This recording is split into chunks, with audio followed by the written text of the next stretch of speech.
되는데 제가 2017년도 9월 달에 은평구 녹본동으로 이사를 오게 됐습니다. 네. 녹본동으로 이사를 와서 우연하게 방송을 보게 되는데 다른 채널은 잘 안 잡히고 상생방송에 그 붓콘서트를 보게 됐습니다. 아, 환단고기 붓콘서트 말씀하시는 네. 거죠? 네. 거기에는 이제 역사 강의가 많이 나오지 않습니까? 그 제가 이제 역사 공부를 한 것과 이제 매치가 돼가지고 유심히 보게 되는데 제가 그 정도사님의 그 말씀이 정말 그 폭포처럼 그냥 그 쏟아져 나오는데 네. 감당할 길이 없었습니다. 제가 그동안에 공부했던 것은 정말 부분적으로 알고 있었던 부분인데 저 9,000년의 역사부터 시작해가지고 아마 정도사님이 9,000년 전에까지 다녀오신 분 같아요. 거기서 다 끄집어내가지고 그동안에 그 어설피 그 맞췄던 말씀들을 네. 전부 다 짜맞춰 주시는데 속이 후련하고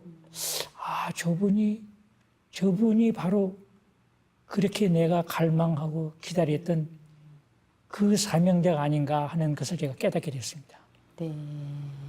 이 환단고기 붓콘서트를 그 강의하시는 이 종도사님의 어떤 말씀에서 그렇게 그 정말 깜짝 놀랄 정도로 어떤 충격적인 감동을 받으셨는지 좀 궁금합니다. 일반 기독교 신앙에서는 하나님은 창조주고 네. 우리 인간은 피조물, 죽을 수밖에 없는 피조물이다. 네.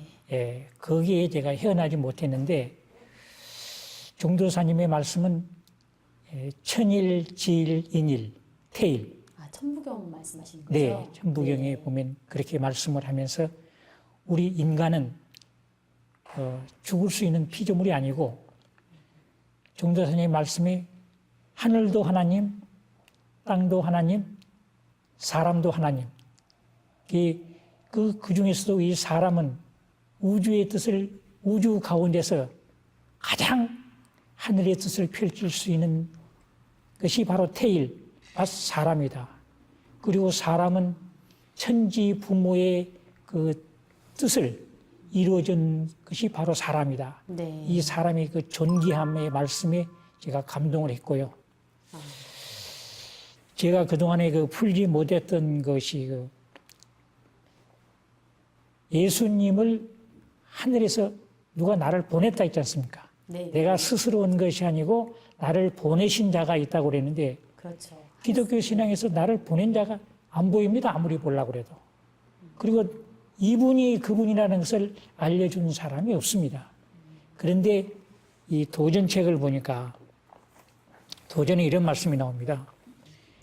예수를 믿는 사람은 예수의 재림을 기다리고 불교도는 미륵의 출세를 기다리고 동학 신도는 최수훈의 갱생을 기다리나니 누구든지 한 사람만 오면 각기 저희 스승이라 하여 따르리라. 예수가 재림한다 하나 곧 나를 두고 한 말이라. 공자석가 예수는 내가 쓰기 위해 내려 보냈느니라. 네. 자, 이거 6절을 제가 다시 한번 읽겠습니다. 공자석가 예수는 내가 쓰기 위해 내려 보냈느니라. 네. 이것처럼 자신 있고 권위 있는 말씀이 이 세상에 어디가 있습니까? 예수님이 그 요한복음에서 말씀한 그 나를 보내신 분이 바로 이분이구나. 이분이 바로 이 종도사님이 말씀하신 이 사명자님이 말씀하신 이분이구나. 그럼 이분이 누구냐? 바로 제가 상전님이라는 걸 알게 됐습니다. 네. 그러면은 이제 이 성전에 들어왔을 때 바로 방금 말씀하신 바로 그토록 찾아오셨던 예수님을 내려보내신 그 참 아버지 하나님이 바로 이 증산도의 이 바로 증산 상제님이라는 거를 온몸으로 느끼셨겠네요. 네. 네. 그래서 이제 수호사님을 만났는데 어떻게 그렇게 제가 궁금했던 부분을 쏙쏙 다 긁어주셔가지고 말씀을 해주시는데 네. 그 수호사님의 매료돼가지고 네. 은평도장 여기가 바로 내가 마지막 신앙의 길을 찾을 수 있는 이곳으로 내가 정해도 되겠다 하는 결심을 하게 된 겁니다. 네. 그런데 이제 수호사님께서 군산에 붓콘서트가 있으니까 TV로만 시청하지 말고 직접 갈 수가 없겠느냐. 저는 쾌히 승낙을 했습니다. 네. 제가 종도사님을 만날 수 있다는 기쁨에 제가 4월 22일 날이었습니다. 양력으로 4월 22일 날 종도사님과 같이 버스를 타고 내려가게 됐습니다. 내려가면서 내내 같이 대화를 나누면서 내려갔는데 양력으로 4월 22일인데 음력으로 4월 22일이 제 생일입니다. 이것은 뭐 어떤 의미가 된지는 모르지만 저도 어떤 그 의미가 있다고 생각합니다. 그래서 4월 22일 날 군산에서 강당에서 자리를 잡고 종도사님을 기다리고 있었는데 제가 중간 뒤쪽에서 있었습니다. 네. 종도사님이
이제 군산 개병문화 콘서트에 이제 함께 같이 가신 거잖아요.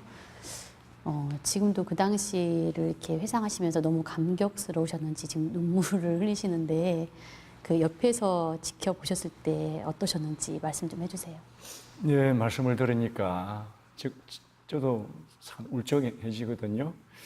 지난 4월 22일 날 군산 개병문화부 콘서트에 함께 버스를 타고 내려가는데 그렇게 즐거워하시는 겁니다. 꿈에도 그리던 종도사님을 뵙는다는 겁니다.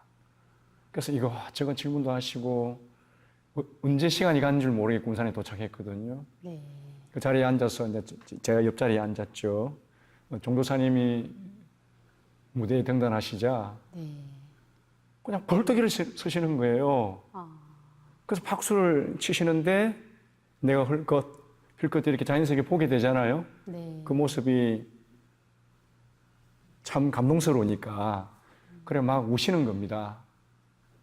그런데 앉아서도 수건과 눈물을 흘리시더라고요. 제가 손을 꼭 잡아드렸는데 네. 그래서 평생을 찾아오던 참진리, 그렇죠. 이 참동화, 네. 정산도 종도사님을 만나 뵌 그 감격의 그런 눈물이었거든요. 참 지금도 감동이 밀려옵니다. 이 상제님 씨를 만나기 위한 어떤 준비 과정으로 정말 이 기초적인 공부를 다 해오신 건데 정말 우연치 않게 이곳 이 은평구 바로 이곳으로 이사를 오시게 되면서 상생방송을 보게 되셨고 이제 그것을 통해서 이제 결국 도장까지 방문을 하시게 되었고 아마 이런 과정들이 지금 이제 이 방송에서는 다 말씀하시지 못하지만 정말 그 참 많은 이야기들이 있었을 거라는 생각이 드는데요. 네. 네. 오셔서 사부님에 대한, 종사님에 대한 말씀을 나누시면서 그러셨어요. 네. 저분이 내가 평생을 찾았던 그 사명자이십니다. 네. 그 말씀에 그날 너무너무 감동을 받았거든요. 네. 그러면 공부를 합시다. 근데 그 상황이 이제 그때 공부를 할 상황이 아니었습니다. 네. 평생에 또 꿈이 있으세요. 그 꿈을 성취하려고 하는 그 기회가 도장을 찾아오면서 네. 그게 실제 이제 그런 일들이 벌어진 겁니다. 그럼 도장에 공부를 할 시간이 없잖아요. 네. 그래서 제가 왜 도장을 정산도 도장 평생을 진리를 찾아 헤매셨는데 진리의 그 진정한 나의 보금자리 그 도장에 왔을 때 그 일이 그렇게 확대가 됐을까요? 평생 신앙을 하셨으니까 네. 그 의미를 누구보다 잘 알지 않습니까? 시간을 만들어서 공부를 해야 되지 않습니까? 그러셨더니만 무슨 말씀인 줄 알겠습니다. 네. 저녁에 내가 2시간 시간을 만들겠습니다. 그래서 꼭 그 시간에 오셔서 20일 수행을 하시고 네. 공부하셔서 입토를 하셨습니다. 네. 드라마틱합니다. 이 시점에서는 정말 잘 살아오셨다는 그런 정말 박수를 한번 보내드려야 될 것 같습니다. 네, 정말 고생 많으셨습니다.